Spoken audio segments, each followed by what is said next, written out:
5 seconds. Get ready.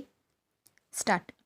விழா தலைவர் அவர்களே, பெரியோர்களே, தாய்மார்களே, கிராம மக்களின் ஒத்துழைப்போடு ஊராட்சி ஒன்றியத்தினால் கட்டி முடிக்கப்பட்டுள்ள இந்த பள்ளி கட்டிடத்தை திறந்து வைப்பதில் பெருமகிழ்ச்சி கொள்கிறேன்.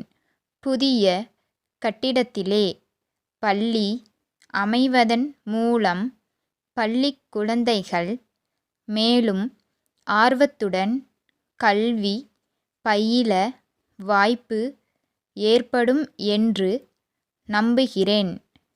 இங்கே பேசிய முன்னாள் ஊராட்சி ஒன்றிய தலைவர் ஊராட்சிகளுக்கு தேர்தல் நடைபெறாததை பற்றி குறிப்பிட்டார்.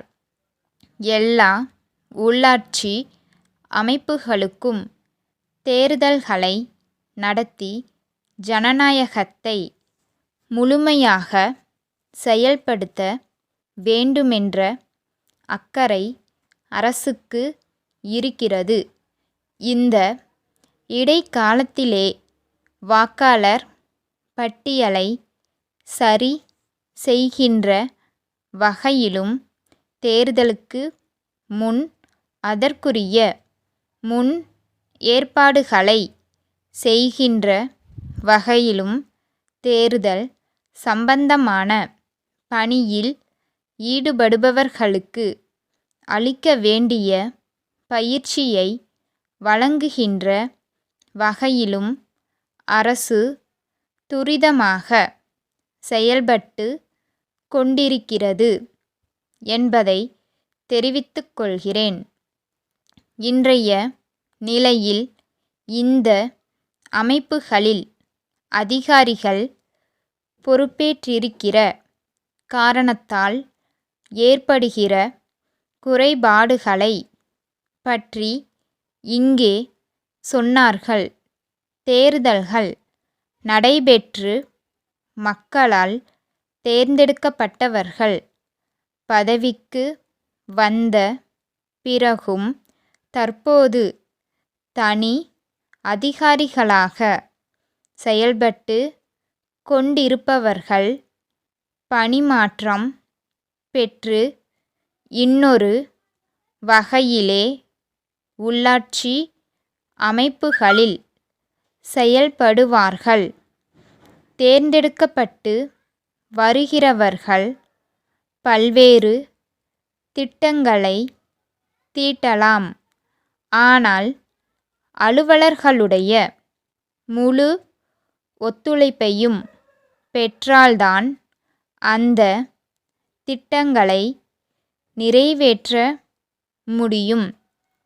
அதிகாரிகளுக்கு சட்டத்தின் ஒரு பக்கம்தான் தெரியும் என்றும் மறுபக்கம் அவர்களுக்கு தெரியாது என்றும் இங்கே சொல்லப்பட்டது. தேர்ந்தெடுக்கப்பட்ட மக்கள் பிரதிநிதிகளுக்கு இன்னொரு பக்கம்தான் தெரியும். ஆகவே அவர்களுக்கு தெரியாத மற்றொரு பக்கத்தை தெரிவிக்க அப்போதும் அதிகாரிகள் தேவை.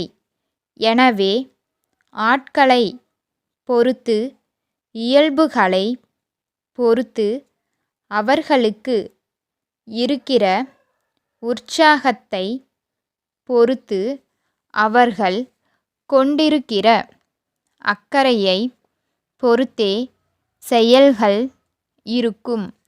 கிராம மக்களை நல்வாழ்வு பெறச் செய்யும் புனிதப் பணியில் ஈடுபட்டுள்ள உள்ளாட்சி அமைப்புகளே கிராமங்களில் வாழும் குழந்தைகளின் அறிவு கண்களை திறக்கும் பணியையும் மேற்கொண்டு அதற்கு ஆவன செய்வது சால சிறப்புடையதாகும் என்று கூறி என் உரையை முடிக்கிறேன். சிறுசேமிப்பு துறை இயக்குனர், சென்னை கல்லூரி சாலையிலுள்ள பள்ளிக்கல்வி இயக்குனருக்கு எழுதும் கடிதம். ஐயா, அரசு ஊழியர்கள் பயன் பெறுவதற்காகவென்றே அஞ்சல் துறையினர் ஓர் ஆயுள் காப்புறுதி திட்டத்தினை நடத்தி வருவதை தாங்கள் அறிவீர்கள். அஞ்சல் துறை இந்த சீரிய பணியை துவக்கி 100 ஆண்டுகள் முடிவுற்றுள்ளன. அதையொட்டி அத்துறை அண்மையில் ஒரு புதிய திட்டத்தை அறிமுகப்படுத்தி உள்ளது. இத்திட்டத்தில் சேர்கிறவர்கள் திட்டத்தில் சேர்ந்த 6 ஆண்டுகளுக்கு பிறகு காப்புறுதி தொகையில் ஒரு பகுதியினை பெற வசதி இருக்கிறது. மீதமுள்ள தொகையை அதற்குப் பிறகு 2 தவணைகளில் பெறலாம். இவை தவிர ஏற்கனவே நடைமுறையில் உள்ள திட்டங்களுக்கு உள்ள எல்லா சிறப்புகளும் இந்த புதிய திட்டத்திற்கும் உண்டு. இந்த திட்டத்தின் சிறப்புகளை விளக்கி தங்கள் மேற்பார்வையில் பணிபுரிபவர்கள் இத்திட்டத்தை முழுமையாக உணர ஆவன செய்ய வேண்டுகிறேன். தங்கள் ஸ்டாப்.